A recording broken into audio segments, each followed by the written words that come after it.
사무엘하 5장 10절 말씀을 합독을 하시도록 하겠습니다. 시작. 만군의 하나님 여호와께서 함께 계시니 다윗이 점점 강성하여 가니라. 아멘. 착석하시겠습니다. 얼마 전에 살인사건이 있었습니다. 그리고 나서 10월 23일 날 청와대 국민청원 게시판에 이런 제목의 글이 올라왔습니다. 강서구 아파트 살인사건 피해자의 딸입니다 라는 제목입니다. 제목만 보았을 때는 어떤 내용일까 참 궁금하기도 하고 또 근데 이제 딸하면은 우리가 잘 알고 이 매스컴을 통해서 들었던 것처럼 그 어머니를 살해한 사람은 그의 전 남편이었습니다. 다시 말해서 그의 딸의 아버지가 자기 어머니를 죽인 것이죠. 그래서 짐작해 볼 때에 선처를 호소한다든지 그랬을 것 같은데 그 내용은 무엇이냐면은 우리 아버지는 심신미약도 아니고 그리고 이 살인사건을 보았을 때에 우리 아버지를 사형시켜 주세요 라는 내용입니다. 우리 아버지가 사회로부터 영원히 차단되어지고 또 영원히 나오지 못하도록 사형시켜 주세요. 이것이 바로 그 딸의 내용이었습니다. 어제 제가 보니까 그 딸의 내용의 청원 글에 16만 명이나 이미 동의를 한 상태입니다. 참 안타깝죠. 가정이 그런 가정이 아니잖아요. 원래 가정은 행복하고 마치 천국의 작은 천국이라고 할 수 있을 정도로 그게 가정이거든요. 그런데 가정이 지옥처럼 바뀌어버렸단 말이죠. 왜 이런 현상이 일어나는가? 오늘날 많은 사람들이 가정이 천국처럼 되어져야 되고 또 우리는 행복하게 살아야 되고 날마다 기쁨 가운데 살아야 되는데 왜 그렇지 못할까요? 그 이유가 무엇이냐면 시편 4절 말씀에 이렇게 말씀하고 있습니다. 새 번역입니다. 악인은 그 얼굴도 뻔뻔스럽게 벌 주는 이가 어디에 있느냐, 하나님이 어디에 있느냐고 말합니다. 그들의 생각이란 늘 이러합니다. 결국은 하나님이 없다라고 생각하니까, 하나님께서 살아계시지 않는다고 생각하니까 이러한 일들을 벌이게 되어지는 것이죠. 하나님이 함께한다라는 이 단어가 히브리어로는 쉐키나라는 단어입니다. 쉐키나. 하나님께서 함께 하셨을 때, 오늘 본문의 말씀에 보면은 하나님께서 함께 하시니 다윗이 점점 더 강성하여져 갔다라고 말씀하고 있습니다. 하나님께서 함께 하시는 인생은 더 강성하여 가는 인생이 되어집니다. 그러나 하나님께서 떠나는 인생은 점점 더 비참한 인생이 되어지게 되는 것입니다. 사무엘상 4장에 보면은 이스라엘 백성들이 블레셋과 전쟁을 하는데 그 가운데서 하나님의 그 언약궤를 가져가면은 이길 수 있을 것처럼 생각해서 실로에서 이 언약궤를 가지고 전쟁터로 나갑니다. 그런데 언약궤도 빼앗기고 또 엘리 제사장의 두 아들인 홈니와 비느하스도 그곳에서 전사하게 되어집니다. 이 사실을 엘리 제사장에게 알렸는데 엘리 제사장도 의자에 앉아있다가 고꾸라져서 목이 부러져서 죽게 되어집니다. 그리고 비느하스의 아내가 아이를 출산하게 되어졌는데 이 아이의 이름을 이가봇이라고 이름했습니다. 이가봇의 이름의 뜻은 하나님이 떠났다, 그런 뜻입니다. 하나님이 떠나서 우리에게 소망이 없다, 하나님이 떠났으니까 이제는 우리가 더 이상 어떤 기대할 것도 없다, 이 이스라엘은 더 이상 비참한 인생만 살 수밖에 없다라고 해서 그 이름을 이가봇이라고 이름하였습니다. 여러분, 우리의 인생도 어떤 사람은 쉐키나 같은 복된 인생이 있는가 하면 어떤 사람은 이가봇 같은 그러한 불행한 인생이 있음을 기억하셔야 됩니다. 어떻게 하면 우리는 이 다윗과 같이 점점 더 강성하여지는 쉐키나의 그 하나님께서 함께 하시는 그러한 인생이 될 수 있을까요? 오늘 본문의 말씀에 보면 원인과 결과가 정확하게 나와 있죠. 결과는 점점 더 강성하여 가더라가 결과입니다. 원인은 무엇이죠? 하나님께서 함께 하신 것이 원인입니다. 결국은 우리가 강성하게 되어지고 또 우리 교회가 점점 더 부흥하게 되어지고 또 우리 인생이 쓰임받는 인생이 되기 위해서는 하나님께서 함께 하시면은 그 인생은 강성하여지는 인생이 되어지고 그 교회는 부흥하는 교회가 되어지며 그 가정은 소망이 있는 교회가 되어짐을 기억하셔야 되는 것입니다. 어떻게 하면 이 쉐키나의 인생이 될 수 있을까요? 어떻게 하면 이 하나님께서 함께 하시는 놀라운 축복의 인생이 될 수 있을까요? 오늘 본문의 말씀을 가지고 쉐키나라는 제목으로 말씀을 나누겠습니다. 첫 번째로 쉐키나의 인생이 되기 위해서는 하나님의 주권적 영역을 회복해야 됨을 알 수가 있습니다. 다시 한번요. 하나님의 주권적 영역이 회복되어져야 그때 하나님께서 그와 함께 하시는 쉐키나의 인생이 되어지고 점점 더 강성하여지는 인생이 될 수 있음을 기억하셔야 되는 것입니다. 이스라엘 백성들이 광야 애굽에서 노예 생활할 때에 하나님께서 이 이스라엘 백성들을 출애굽시키셨습니다. 그 이유는 바로 이 백성들로 하여금 예배를 받기 위해서, 찬양을 받기 위해서 이 백성들을 노예에서 해방시켜 주셨습니다. 그리고 그들에게 약속하신 땅이 가나안 땅입니다. 그런데 이미 그 가나안 땅에는 7 부족에 살고 있었는데 그 땅에는 우상 숭배가 가득했고 또 성적으로 문란했고 그리고 심지어는 아들을 제사를 드리기까지 그렇게 타락한 그러한 문화가 팽배한 그러한 땅이었습니다. 그래서 하나님께서 그들에게 명령하시기를 그 땅을 정복해라, 그 땅을 모두 진멸하고 쫓아내라 라고 말씀합니다. 그래서 모든 이 이스라엘 백성들이 가나안에 도착해서 싸워서 땅에 있는 거민들을 쫓아냅니다. 그런데 베냐민 지파가 할당을 받은 예루살렘만은 거기에 여부수 족속이 살았는데 그 여부수 족속을 물리치지 못했습니다. 그래가지고 이 말씀이 사사기 1장 21절에 보면 말씀하고 있는데 그때까지도 이 예루살렘의 여부수 족속이 함께 살고 있다라고 그렇게 말씀하고 있습니다. 하나님께서는 이 예루살렘뿐만 아니라 모든 곳을 하나님께서 다 정복해서 하나님의 나라를 세워라. 그들과 함께 있어서는 그들의 영향을 받게 되어지고 결국은 그 땅에 있음으로 인해서 그들이 악을 숭배하고 우상 숭배하고 그들과 결혼하게 되어지고 그런 모든 것들을 너희들이 물들게 될 것이니까 다 쫓아내라라고 이야기했습니다. 그런데 그들은 쫓아내지 못했어요.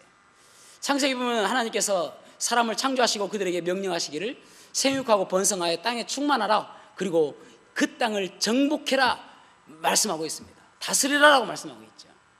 우리는 하나님께서 우리를 구원하여 주셔서 우리가 이 땅, 내가 거하는 그 모든 땅에서 하나님께서 통치하시는 곳으로 바꾸어야 될 의무가 있습니다.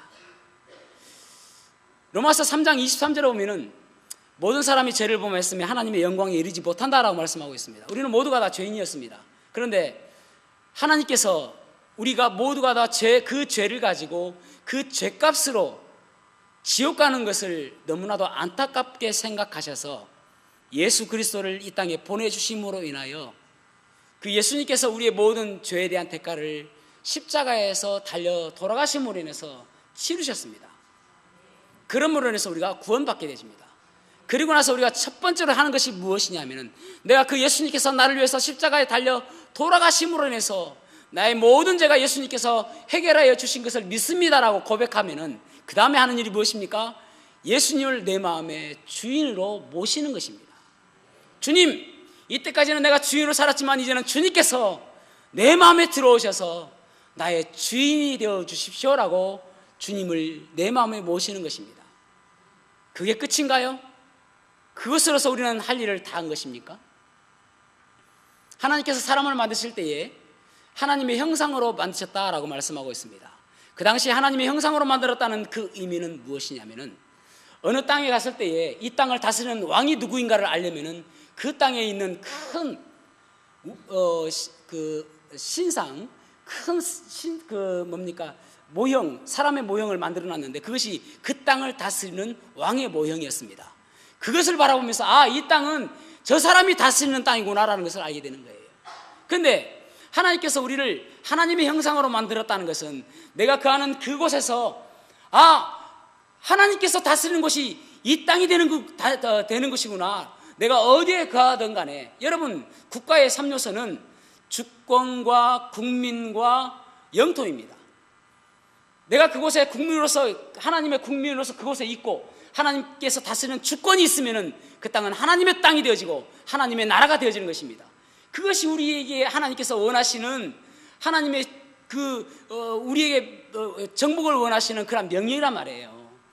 내가 거하는 그곳이 하나님께서 주인 되시는 그것을 만드는 것이 우리의 사명이란 말이죠. 내가 어디에 있든지 간에, 여러분의 삶 속에서, 여러분의 삶의 영역 속에서 모든 것들이 하나님께서 주인 되십니까? 여러분의 시간, 여러분의 물질, 또 여러분의 지식, 여러분이 가지고 있는 그 어떤 것이라도 모든 것이 주님께서 주인된 모습으로 살아가고 있냐는 거예요. 그것을 주님께서 원하시는 것입니다. 내가 주인됨을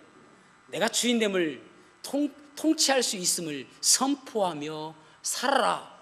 이것이 주님께서 우리에게 원하시는 것이란 말이죠. 그 사람에게 주님께서는 쉐키나 함께 하시고 능력 주시고 힘을 주시는 것입니다. 이 여부스 사람들이 살고 있는 이 여부스 땅을 다윗이 그 여부스 땅을 정복하려고 합니다. 이제 하나님께서 그 약속하신 그 약속의 땅, 그 땅을 이제 내가 정복해야 되겠다 해서 그 여부스 성으로 올라갑니다. 그런데 보니까 천연 요새예요. 그리고 산들이 둘러싸고 있어서 도저히 정복하기가 어려운 곳입니다. 그래서 다윗이 생각했을 때에 수로가 있는 거예요. 물길이 있는 그곳으로 가게 되어집니다. 그래서 그 수로를 통해서 이 여부스 성을 정복하고 그 성의 이름을 다윗성이라고 이야기하고 그 성이 예루살렘 성이 되어지게 되는 것입니다. 여러분, 우리가 하나님의 주권을 선포하고 하나님의 주인 되심을 우리가 나타내려고 할 때 어려움이 있습니다. 쉽지 않습니다. 그럼에도 불구하고 하나님께서는 그 땅을, 그 영역을 하나님께서 주인 되심을 선포하며 살아라고 우리에게 말씀하시는 것입니다. 아직도 그렇게 못하고 있는 부분이 있지는 않습니까? 여러분, 주님께서는 사람들을 사용하실 때에 그 사람의 능력이나 재능이 그렇게 중요하지 않습니다. 그 사람의 능력과 재능보다도 더 중요한 것은 그 사람이 하나님을 향한 믿음입니다. 왜냐하면 믿음만큼 사람은 충성하게 되어 있고, 왜냐하면 사람은 믿음만큼 헌신하게 되어 있고, 왜냐하면 사람은 믿음만큼 순종하게 되어 있기 때문에 그렇습니다. 재능은 중요하지 않는 그 이유가 무엇이냐면 재능을 주시는 분은 하나님이시기 때문에 그렇습니다. 하나님께서 이 재능이 있는데 우리가 재능이 있을 필요가 없는 것이죠.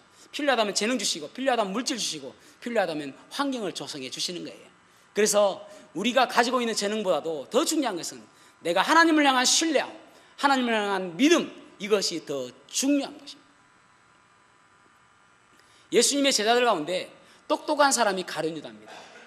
그러니까 예수님의 제자들 가운데 돈꾀를 맡은 사람이 가룟 유다잖아요. 만약에 베드로가 돈꾀를 맡았다면 기분 좋으면 그랬을 거예요. 주님, 오늘 회식 한번 하시죠. 계획이 없어요. 열정만 있으니까. 근데 나중에 돈이 떨어졌어요. 그래서 예전에 오병이어의 기적을 보았지 않습니까? 주님, 돈이 얼마 없는데 이거 갖고 왔습니다. 한 12주머니 만들어 주시죠. 그게 베드로입니다. 근데 가룟 유다는요, 엄청 똑똑한 사람이에요. 그런데 가룟 유다는 배신했죠. 베드로는 어떻습니까? 베드로 열정으로 첫 번째가 베드로입니다. 열심히 있는 사람이 베드로입니다. 그래서 날마다 칼을 품고 있으면서 언제든 주님을 위해서라면 혁명을 일으켜서 이 땅을 그냥 정복해야 되겠다, 그런 마음이 가지고 있는 사람이 베드로였습니다. 근데 베드로도 그 열정 가지고는 안 되는 거예요. 그보다 더 중요한 것은 무엇입니까? 예수님께서 요한복음 21장에 보면은 베드로를 어떨 때 언제부터 사용하시냐면은 베드로에게 네가 나를 사랑하느냐라고 3번 물어보시고 예 주님께서 아십니다. 예 주님 제가 사랑합니다라고 비로소 그 관계가 회복되어진 그 이후부터 주님께서는 이 베드로를 사용하시는 것입니다. 중요한 것은 무엇이죠? 내가 가지고 있는 재능이 중요한 것이 아니라 내 마음속에 얼마나 주님을 향해서 뜨거운 믿음이 있는가, 그것이 더 중요함을 아셔야 되는 것입니다. 내 삶 속에서 얼마만큼 내가 주님으로서 모시고 있는지, 주인으로서 내가 인정하며 살고 있는지 말이죠. 오늘날 대형 교회들이 타락하는 이유가 무엇입니까? 그 목사님이 능력이 부족해서입니까? 유능하지 못해서입니까? 똑똑하지 못해서입니까? 지식이 없어서입니까? 그게 아니잖아요. 결국은 타락하고 교회가 요거도먹는 그 이유는 그 목사님이 주님 안에서 둘로스 노예라고 생각하지 않고 종으로 생각하지 않기 때문에 타락하는 것이죠. 목사라고 호칭하는 영어에 3가지 표현이 있습니다. 하나는 미니스터라는 말은 섬기는 자라는 뜻입니다. 그래서 예를 들어서 행정기관의 장관도 영어로 미니스터라고 이야기합니다. 조그마한 행정기관에 섬기는 자이기 때문에 그렇습니다. 그 다음에 또 레버런드라는 단어가 있죠. 레버런드라는 단어는 그 진실, 성직자 그렇게 했을 때 레버런드라고 씁니다. 레버런드라는 말 때문에 이제 목사님들이 REV라고 해서 뭘 쓸 때 레버런드라는 단어를 씁니다. 그 다음에 패스터라는 단어가 있죠. 패스터라는 단어는 어디에서 유래됐냐면은 패스처라는 풀밭에서 유래가 되었습니다. 그래서 정확하게 이야기한다면은 목사라기보다는 목자, 그런 의미에서 목사라는 말을 패스터라고 씁니다. 근데 여러분, 이 공통점이 무엇인지 아십니까? 주인이 아닌 거예요. 이 미니스터나 레버런드나 패스터의 공통점은, 패스터는 그 푸른 풀밭이 누구입니까? 예수 그리스도죠. 양들을 예수님께로 옮겨오는 거잖아요. 이끄는 거잖아요. 목자로서. 그러니까 주인이 아니란 말이죠. 그러니까 이 3 영어 표현의 공통점은 무엇이냐면은 내가 주인이 아니다라는 것입니다. 그래서 내가 내 능력으로 목회하는 것이 아니라 주님께서 주시는 능력으로 목회한다는 의미인 것입니다. 여러분, 그래서 여러분 기도해 주셔야 돼요. 저를 위해서. 저는 가끔 유혹을 받을 때가 있습니다. 하나님, 제가 얼마나 똑똑해서 이 교회를 잘 이끌어 갈까요? 제가 얼마나 고민하고 노력해서 이 교회를 이끌어 갈까요? 그것이 유혹이란 말이죠. 그것보다 더 중요한 것은, 하나님, 저는 하나님 앞에 종입니다. 하나님 앞에 노예입니다. 제가 날마다 십자가를 바라보며 눈물을 흘리게 하시고, 성도들을 십자가 앞으로 끌고 가게 하시고, 오직 주님의 은혜로 사역을 감당할 수 있도록 도와주십시오. 그런 목자가 되어야 되죠. 그래야 목사가 타락하지 않는 것입니다. 여러분, 성도는 어떻습니까? 성도라는 말의 의미는 무엇이냐면은 구별된 사람이라는 뜻입니다. 헬라어로는 거룩하다는 뜻이가 하기오스라는 단어이고, 히브리어로는 카도시라는 단어입니다. 거룩하다라는 말은 뛰어났다, 구별했다, 다른 것과 다른 것이다라는 것입니다. 무슨 말이냐면은, 성도라는 것은 이때까지는 내가 내 마음대로 살았지만은 따로 띄어져 나서 이제는 내가 주님을 위해 살고 세상 사람들과 다른 방법으로 살고 다른 목적을 위해 살아가는 사람들을 성도라고 이야기하는 것입니다. 여기 보면은 하나님을 어떤 하나님이라고 지칭합니까? 만군의 하나님. 그 만군의 하나님께서 함께하여 주심으로 인해서 점점 더 강성하게 되었다라고 말씀하고 있습니다. 여러분, 우리의 마음속에 성도로서 전능하신 하나님 믿으십니까? 솔직히 생각했을 때에 솔직해지자고요. 정말 전능하신 하나님 믿는다면은 우리의 삶이 달라져야 되죠. 온전히 전폭적으로 의지해야 되죠. 하나님, 예전에는 전능하셨는지 모르겠지만은 지금은 아닐걸요. 하나님께서 편지하시는 하나님이라고 우리가 믿지 않습니까? 어디든지 계시는 그 하나님. 아이고, 하나님, 설마요, 그렇게 생각하고 있지는 않습니까? 하나님은 전능하시고 하나님은 전지하신 분이라고 우리 믿지 않아요. 근데 우리의 속마음 속에서는 설마요 하는 그런 마음이 있잖아요. 그 설마 때문에, 정말입니까? 라는 그 질문 때문에 우리의 삶 속에서 전폭적으로 주인되지 못하는 삶을 살고 있지는 않나요? 그러기 때문에 우리의 삶에 쇠키나 하나님께서 함께 하시는 축복이 없을 수도 있다는 것입니다. 내 삶의 영역 한 가지 한 가지, 우리의 말, 우리의 행동, 우리의 모든 것들이 하나님께서 주인 되시는, 하나님께 이끌림 되어지는, 하나님의 통치를 받는 그러한 삶 되시기를 주님의 이름으로 축복합니다. 그럴 때 우리의 인생이 쇠키나 같은 쇠키나의 인생이 될 줄로 믿습니다. 두 번째로는 오직 여호와만을 의지하는 그러한 사람이 쇠키나의 인생을 살 수 있으며, 또 하나님께서 점점 강성하게 하는 그러한 삶을 살 수 있습니다. 다윗은요, 그가 기름 부음 받았을 때에 사무엘로부터 기름 부음을 받지 않습니까?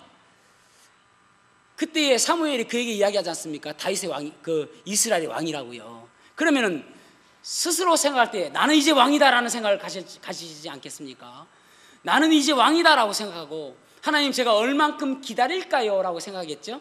1년 기다려보겠습니다. 하나님, 아직도 왕이 아니에요. 아직도 목동무입니다. 하나님, 저 기름 부으셨잖아요. 2년 기다려볼까요? 3년 기다려볼까요? 무려 20년을 기다립니다. 그리고 그의 30세 때에 왕이 되십니다. 이렇게 오랫동안 기다릴 수 있는 이유가 무엇입니까? 여호와께만 소망이 있기 때문에 그렇습니다. 하나님께서는 한번 약속하셨기에 반드시 이루어 주실 것이라는 여호와께만 소망이 있는 거예요. 그래서 하나님께서 반드시 내가 언젠가는 왕이 되겠지라는 그런 소망이 있는 거예요. 그래서 골리앗하고 싸웠을 때 이겼을 때도 우쭐하지 않습니다. 왜냐하면 지금의 때가 아니라고 그는 알고 있기 때문에 그렇습니다. 하나님께서 세워주셔야만이 그때가 왕이라고 생각하기 때문에 그렇습니다. 그래서 로마서 5장 3절의 말 보면은 환난이 인내를 낳고 인내가 연단을 낳고 연단은 소망을 낳느니라 말씀하고 있잖아요. 때로는 환난이 온다 할지라도 그 모든 환난을 통해서 결국은 소망을 갖게 되는 이유는 여호와께 우리가 소망이 있기 때문에 그런 거예요. 그리고 나서 다윗이 유다 한 지파의 왕이 되어집니다. 30세 때예요. 그럼에도 불구하고 7년 동안이나 묵묵히 유다 왕만 합니다. 7년 이후에 37세에 사울 왕의 아들이었던 이스보셋이 죽음으로 인해서 나머지 이스라엘 사람들이 이 다윗을 이제는 우리의 왕이 되게 해주십시오, 우리의 왕이 되어주십시오라고 찾아옵니다. 그래서 그들이 추대함으로 인해서 드디어 이스라엘 전체의 통일 왕국을 이루게 되어집니다. 그때가 37세입니다. 그리고 나서 오늘 본문의 말씀인 사무엘하 5장에 이 예루살렘 성을 정복하고 그곳에 다윗의 성을 쌓게 되어지게 되는 것입니다. 하나님의 소망이 있는 사람은 조급하지 않습니다. 지금 당장 눈앞에 있는 것이 어렵다 할지라도 조급하지 않습니다. 하나님께서 반드시 이루어 주시기 때문에 그렇습니다. 조급한 이유는 하나님께 소망이 없기 때문에 그렇습니다. 조급한 이유는 아직도 하나님에 대한 신뢰감이 없기 때문에 그렇습니다. 요셉을 보십시오. 요셉도 조급하지 않죠. 노예로 팔려가서 애꿎은 모함을 받게 되어지고 감옥에서 2년간 있잖아요. 그럼에도 불구하고 조급하지 않습니다. 왜냐하면 하나님께 소망을 두기 때문에 그렇습니다. 지난주에 말씀을 준비하면서 어느 목사님 설교를 들어보니까 이런 설문조사에 대해서 이야기를 하더라고요. 설문조사의 제목은 질문이 무엇이냐면은 일상생활에서 마음이 상할 때에 그것을 어떻게 푸십니까? 입니다. 마음이 상할 때 어떻게 푸십니까? 자, 여러분도 한번 생각해 보시기 바랍니다.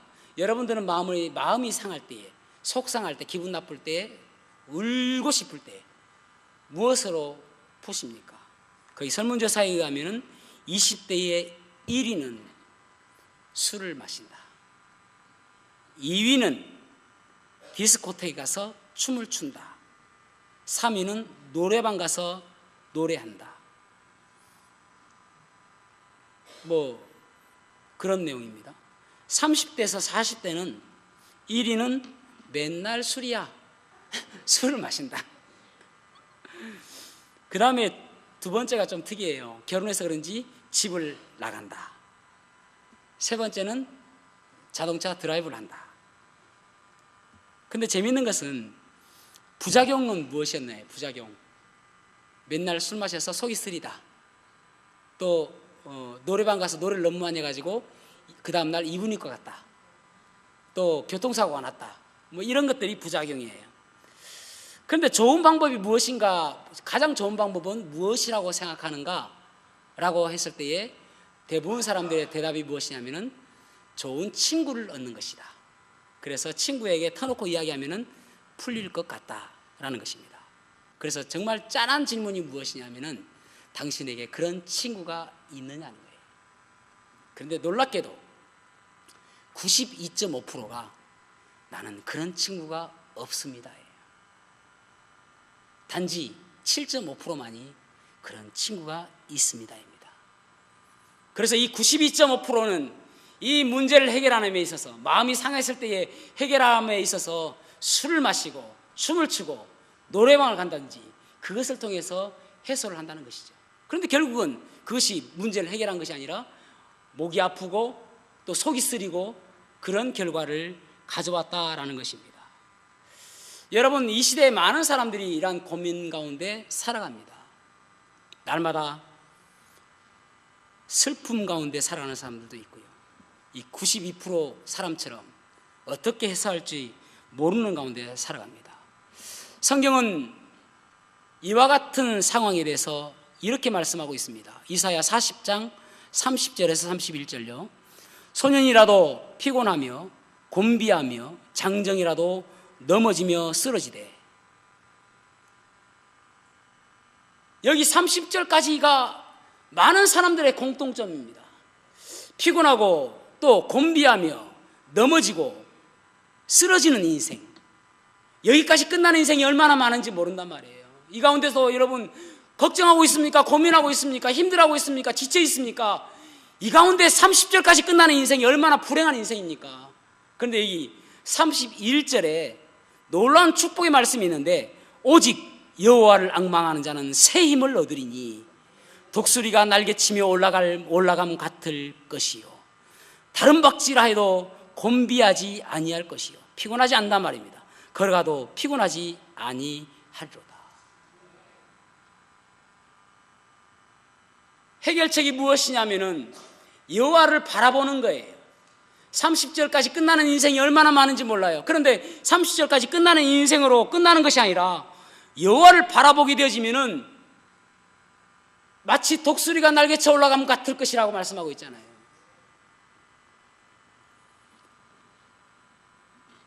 찬양 가운데 그러한 찬양이 있죠.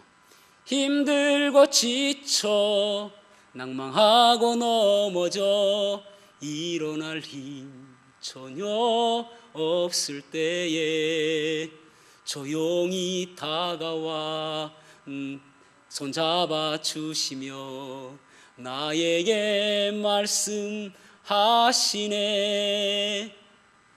너는 내 아들이라 오늘날 내가 너를 낳도다. 너는 내 아들이라 날 사랑하는 내 아들이라.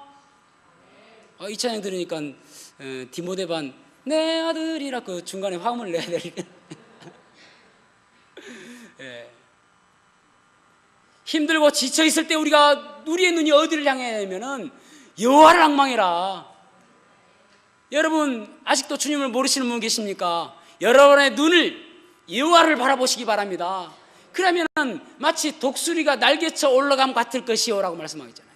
제가 인터넷에 독수리의 습성에 대해서 보니까 독수리는 이 표현이 잘못됐다는 것입니다. 날개쳐 올라가는 것이 아니라는 것이에요. 독수리는 어떻게 하냐면은 날개를 피면 한 2m 정도 된다고 합니다. 그러면은 날개를 치는 게 아니라 날개를 펴서 그 기류에 몸을 맡긴다는 것입니다. 그러면 쭉 올라간다는 거예요. 날개, 이 2m 되는 날개를 저을 수 없습니다. 날개를 펴서 그 기류에 맞춘다는 것이죠. 자기 날개의 힘으로, 자력으로 날아다니는 새는 참새입니다. 참새는 작으니까 자기가 막 자기 힘으로 날아가는 거예요. 근데 참새의 특징이 무엇이냐면은 비가 오면은 못 날아요. 바람이 많이 불면 못 날아요. 숨어 있습니다. 나를 수가 없으니까 자기 힘으로. 그러나 이 독수리는 비가 오든 바람이 불든 눈이 오든 간에 그 기류만 타면은 날아가는 거예요. 그래서 날개짓 한다는 이 단어가 영어로는 soaring이라는 단어예요. soaring이라는 단어는 마치 그 글라이딩하는 뭡니까? 그 패드글라이딩하는 그와 똑같습니다. 패드글라이딩 할 때 막 이렇게 합니까? 안 하잖아요. 기류에 따라가지 않습니까? 이 독수리의 날개는 것은, 그래서 우리가 찬양도 바꿔야 됩니다. 독수리 날개 펴 올라가듯 이래야지. 나 주님과 함께 일어나 걸으리 주의 사랑 안에. 독수리 날개 펴서 올라가듯이, 그러면 소링의 이 은혜가 있는 것이죠. 소링의 그 길이를 타고 날개짓 하는 것이죠. 그럴 때 높이 올라갈 수가 있는 것입니다. 여호와를 앙망하는 사람에게는 그러한 힘을 주신다는 거예요. 지쳐있다 하더라도 벌떡 일어날 수 있는 힘을 주시고, 여러분 우리 교회가 있지 않습니까? 그래서 우리 교회가 진짜 92.5%의 그 갈 곳 없는 사람들, 해결책이 없는 사람들, 친구가 없는 사람들이 우리 교회에 와가지고 정말 예수님께서 나의 좋은 친구라고 고백하며 돌아갈 수 있는, 저는 앞으로 우리 교회가 그런 교회가 되어야 될 줄로 믿습니다. 창립 46년이 됐는데 앞으로 47주년, 48주년은 역전되어져 가지고 92.5%가 와서 저는 진짜 소망이 없습니다. 내가 어떻게 해결할 수 있는 방법이 없습니다. 나에게 친구가 없습니다라고 돌아왔는데 92.5%가 우와, 내가 새로운 힘이 생겼습니다. 회복력이 생긴 거예요. 새롭게 일어날 수 있는 회복력이 생겼단 말이죠. 왜냐하면 여호와를 바라보니까 그 힘이 생겼습니다 라고 그렇게 고백할 수 있는 그러한 교회가 되어야 된단 말이죠. 저는 우리 교회가 그러한 교회가 되기를 소망합니다. 역전되어져 가지고, 물론 7.5% 다 들어오면 되겠지만은 100%는 어렵잖아요. 92.5%라도 이제는 내가 진짜 친구를 만났습니다. 그분 때문에 내가 힘들지 않냐, 소망 가운데 살아갑니다.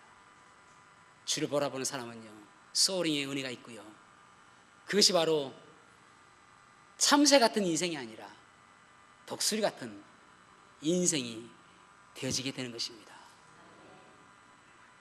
여러분, 이가봇의 삶을 사는 사람이 있다고 우리 이야기했죠. 하나님을 떠난 삶, 소망이 없는 삶. 그러나 이 쉐키나의 삶은 하나님께서 함께 하심으로 인해서, 여러분 결혼해가지고요, 오늘 우리 김유월 자매도 결혼해서 처음 왔는데, 결혼해가지고 신혼 같은 그 꿈이 계속 더해지면 진짜 은혜예요. 사랑하는 마음이 계속 더해지면 진짜 정상은 아닐 수도 있어요. 갈수록 조금씩 퇴색해지잖아요.